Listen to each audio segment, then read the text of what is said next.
inspired by a real story. However, it doesn't tell you much more. But don't worry, I got you. This is everything we 99 Nights in the Forest, a Roblox game that is getting pretty viral lately. When you log into the game, there's a disclaimer telling you that it's inspired by a real story. However, it doesn't tell you much more. But don't worry, I got you. This is everything we know about the disturbing story behind 99 Nights in the Forest. Our story starts on May 1st, 2023, when a mother, Magdalena Valencia, was traveling by a small Cessna plane with her 4 children.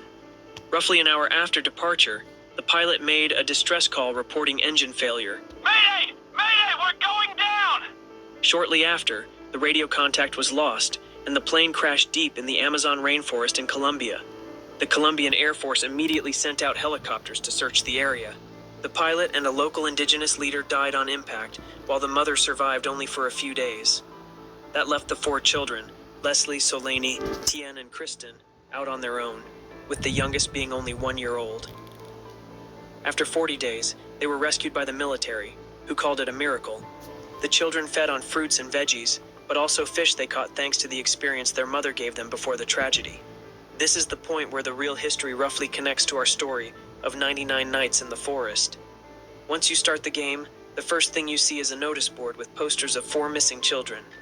What also links the game to this story is a rusty piece of aircraft you can find in the forest. After being rescued, the children didn't share anything that would imply that they encountered anything supernatural or any indigenous hunters. But the rest of the story seems to draw inspiration from mythology and dark folklore. The main antagonist of the game, the deer monster, is most likely to imply that they encountered anything supernatural or any indigenous hunters. But the rest of the story seems to draw inspiration from mythology and dark folklore. The main antagonist of the game, the deer monster, is most likely based on a combination of a few mythological creatures, most notably the Wendigo and the not deer creature.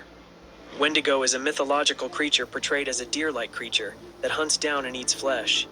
However, the commonly portrayed Wendigo still has side-facing eyes, typical of herbivores. So the front-facing eyes we see on our deer monster from 99 Nights in the Forest are probably based on not deer. Not deer is a creature said to inhabit the Appalachian Mountains located in North America. The hallmarks are most often poorer mobility, aggressiveness, and front-facing eyes like a predator. Now when you look at the rest of the map, we can see offering or sacrifice sites with cultists. The interesting part is that they are there day and night, meaning the deer monster doesn't attack them. This would imply one more interesting and important connection to the folklore, and that's that the cultist made peace with the monster by offering or sacrificing something in their honor. Traditionally, Wendigo isn't pictured as something that would accept offerings, but the mythology is super diverse, and all around the world, you can find more evil forest spirits that are pictured as deer-like creatures. For instance, Leshy from the Slavic mythology, who accepts offerings. However, it's more probable that the developers just drew inspiration from popular movies, such as The Ritual, or one of the newer movies, The Empty Man. In the end, the label based on a true story is indeed true to some extent, but I think its main goal is to draw more attention to the game and make you feel more involved, as the true story makes up only a small fraction of